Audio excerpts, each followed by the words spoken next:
आज से दोस्तों करीबन 40 साल पहले भारत विश्व विजेता बना था। टीम के चैंपियन बनते ही स्टेडियम में बैठे दर्शक मैदान में कूद पड़ते हैं। कोई हंस रहा है तो कोई रो रहा है तो कोई गले मिल रहा है। नजारा देखने लायक था दोस्तों। इस जीत की जश्न के बाद जैसे ही भारतीय टीम विश्व कप लेकर हिंदुस्तान वापस लौटती है दोस्तों, टीम के स्वागत में गाने गाए जाते हैं, लोग फूल बरसाते हैं। इस दिन को पूरी तरीके से सेलिब्रेट किया जाता है। विश्व कप से जुड़े हुए ऐसे ही कुछ किस्से जानते हैं आज के इस वीडियो में। सारी पारियां देखिए, मैं ये कहूंगा कि मैंने जो एक दिवसीय सर्वश्रेष्ठ पारी जो देखी है वो कपिल की 175 वाली। क्या बात है दोस्तों, 1983 के वर्ल्ड कप का मैच एक ऐसे भारतीय क्रिकेटर की कहानी है जिसकी एक पारी ने करोड़ों भारतीयों का सर फक्र से ऊंचा कर दिया था। एक ऐसा खेल जो क्रिकेट के इतिहास में फिर कभी नहीं खेला गया। 1983 के वर्ल्ड कप में पहले के 2 मैच में जीत और 2 मैचों में हार के बाद अब भारत के इस विश्व कप के सफर का 5वां मैच एक ऐसे मोड़ पर आकर खड़ा हो गया था जहां से जीत का सफर बहुत दूर दिखाई दे रहा था। 18 जून 1983 को भारत अपना यह मैच जिम्बाब्वे के साथ खेलता है और भारतीय टीम टॉस जीतकर बल्लेबाजी करने का निर्णय करती है। भारतीय पारी की शुरुआत करने के लिए जब गावस्कर और श्रीकांत ड्रेसिंग रूम से बाहर निकल रहे थे तभी कपिल देव ने अपने दोनों ओपनर का हौसला बढ़ाते हुए कहा कि जाओ मैच में अपनी जान लगा देना और ऐसी बल्लेबाजी करना कि मुझे मैदान में आने की जरूरत ही न पड़े। कपिल की बातें सुनकर गावस्कर और श्रीकांत बैटिंग करने के लिए मैदान की ओर जैसे ही आगे बढ़ते हैं तभी कपिल देव नहाने के लिए बाथरूम की ओर चले जाते हैं। लेकिन तभी जिम्बाब्वे के तेज गेंदबाज पीटर रासन और केविन करेन ने दोनों भारतीय ओपनर खिलाड़ियों को बिना खाता खोले ही पवेलियन का रास्ता दिखा दिया। कपिल देव बाथरूम में दरवाजा बंद करके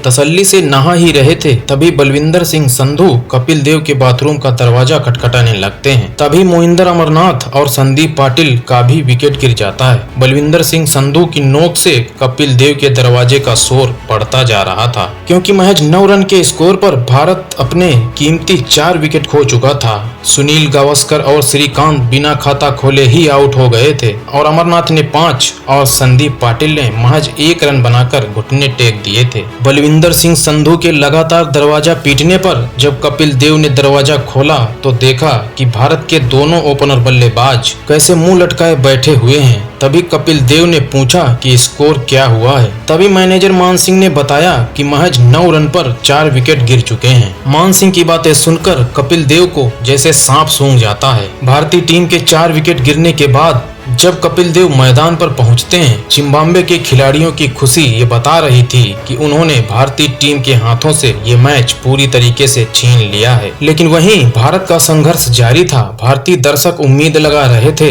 कि पहले मैच के हीरो रहे यशपाल शर्मा इस मैच में भी कुछ ऐसा ही करिश्मा दिखाएंगे। लेकिन दर्शकों की यह अंतिम उम्मीद भी 10 मिनट में अपना दम तोड़ देती है। यशपाल शर्मा भी 9 रन बनाकर आउट हो जाते हैं। अब महज 17 रनों पर भारत के 5 विकेट गिर चुके थे। अपनी आंखों के सामने भारतीय टीम की इस बेबसी को देखकर कप्तान की आंखों में पानी आ जाता है। बीच मैदान पर ही कपिल देव के आंसुओं का वह दर्द हम सब नहीं देख पाए क्योंकि बीबीसी की स्ट्राइक की वजह से इस मैच की रिकॉर्डिंग नहीं हो पाई थी। और तभी भारतीय दर्शकों में कुछ लोग मायूस होकर अपने टिकट को फाड़कर अपने घरों को जा रहे थे। कमेंट्री बॉक्स में इस विश्व कप में भारतीय टीम के अंत की भविष्यवाणी हो रही थी। लेकिन दोस्तों, इतिहास लिखा जाना अभी बाकी था क्योंकि वर्ल्ड कप की वो ट्रॉफी कपिल देव के दिल में अपनी जगह बना चुकी थी। निगाहों में मंजिल थी दोस्तों। उस दिन आंधियों ने भी अपनी पूरी ताकत झोंक दी लेकिन भारत के उस चिराग को बुझाने में नाकाम रहती हैं क्योंकि भविष्य के भारतीय क्रिकेट का देव अभी चट्टान बनकर खड़ा था। और देखते ही देखते कपिल देव ने रोजर बिन्नी के साथ 60 रनों की साझेदारी करके भारत का स्कोर 77 रन पहुंचा दिया था। और तभी अचानक भारतीय टीम को एक और बड़ा झटका लगता है। रोजर बिन्नी 22 रन बनाकर LBW हो जाते हैं। रोजर बिन्नी के जाने के बाद रवि शास्त्री महज 1 रन बनाकर दर्शकों की उम्मीद पर एक बार फिर से पानी फेर देते हैं। कपिल देव के ये समझ में नहीं आ रहा था कि भारतीय बल्लेबाज आज किस मनहूस का चेहरा देख कर आए हैं। महज 78 रन के स्कोर पर अब भारत के 7 विकेट गिर चुके थे। ऐसा लग रहा था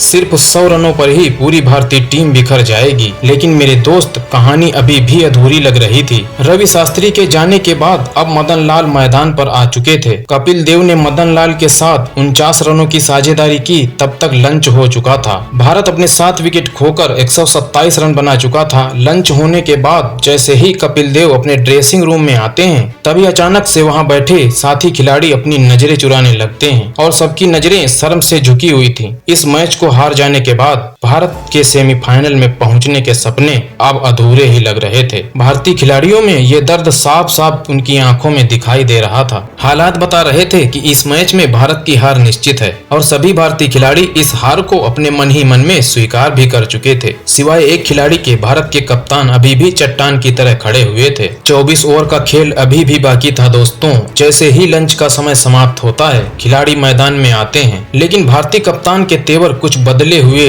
दिखाई पड़ते हैं और कुछ ही समय बाद उनके बदले हुए तेवर ने भारत की तकदीर को बदलना शुरू कर दिया था। कपिल देव की आंखों का गुस्सा ये बता रहा था कि आज इतिहास लिखा जाएगा और अफसोस इस बात का था कि आज के इस इतिहास को कैमरे में कैद नहीं किया जा सकता है, क्योंकि उस दिन बीबीसी की स्ट्राइक थी। देखते ही देखते कपिल देव ने जिम्बाब्वे के सभी गेंदबाजों को दिन में ही तारे दिखाने शुरू कर दिए। अब कपिल देव का बल्ला बोल रहा था। अब उनका बल्ला इतना भयंकर रूप धारण कर चुका था कि पूरा स्टेडियम एकदम सन्नाटे में तब्दील हो चुका था। उस दिन दर्शकों ने कपिल देव का वो रूप देखा था जैसा आज तक किसी ने नहीं देखा था। वह कप्तान क्रिकेट की दुनिया की एक ऐसी अद्भुत पारी खेल रहा था। इस मैच में कपिल देव ने अपने स्वाभाविक खेल के विपरीत खेलते हुए एक सधी हुई पारी की शुरुआत की थी। आपको जानकर आश्चर्य होगा कि अपने प्रारंभिक 50 रनों में कपिल देव ने एक भी बाउंड्री नहीं लगाई। उधर ड्रेसिंग रूम में बैठे गावस्कर, मोहिंदर यशपाल और संदीप पाटिल खामोशी से कपिल देव का वो भयानक रूप देख रहे थे जिसे उन्होंने पहले कभी नहीं देखा था। संदीप पाटिल अपनी आत्मकथा सैंडी स्टार में लिखते हैं, हम अपने आप को दुनिया की नजरों से छुपा लेना चाहते थे। हमें हिम्मत नहीं थी कि हम ऊपर जाकर मैच देखें। करीब 20 मिनट बाद हमें दर्शकों का शोर सुनाई देने लगा। इसके बाद हर 5 मिनट पर और शोर सुनाई देता। तभी हम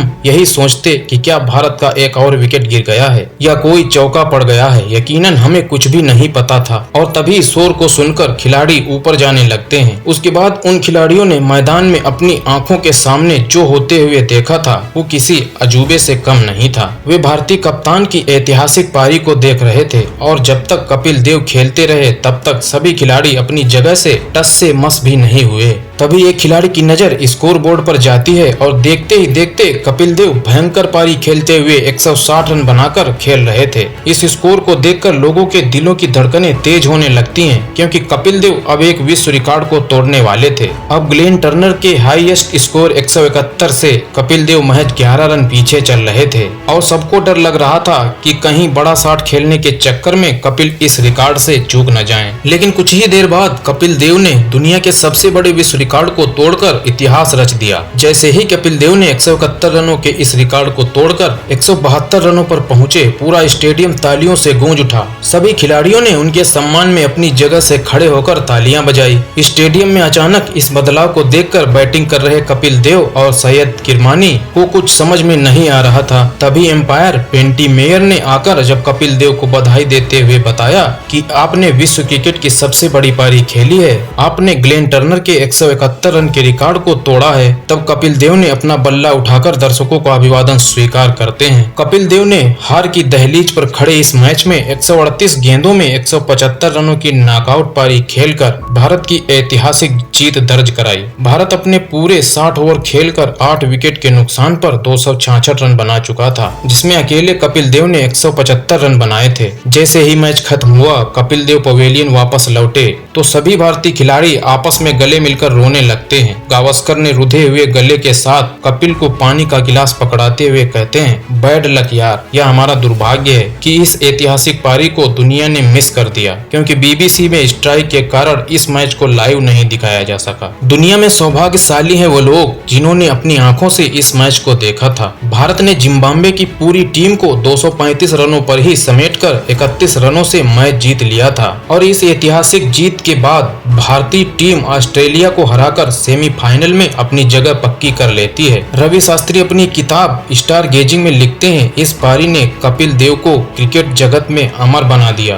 और इस जीत ने पहली बार भारतीय टीम के मन में वो जज्बा पैदा किया कि वह यह विश्व कप जीत सकते हैं। उस समय के सभी खिलाड़ियों ने बाद में स्वीकार भी किया कि 1983 के विश्व कप पर भारत का नाम कपिल देव की उस ऐतिहासिक पारी की वजह से ही अंकित हो पाया है। दोस्तों, आज का ये वीडियो कैसा लगा हमें कमेंट करके जरूर बताइए। अगर अच्छा लगा है तो प्लीज वीडियो को लाइक करें। अगर चैनल पर पहली बार आए हैं तो प्लीज चैनल को सब्सक्राइब भी करें। धन्यवाद।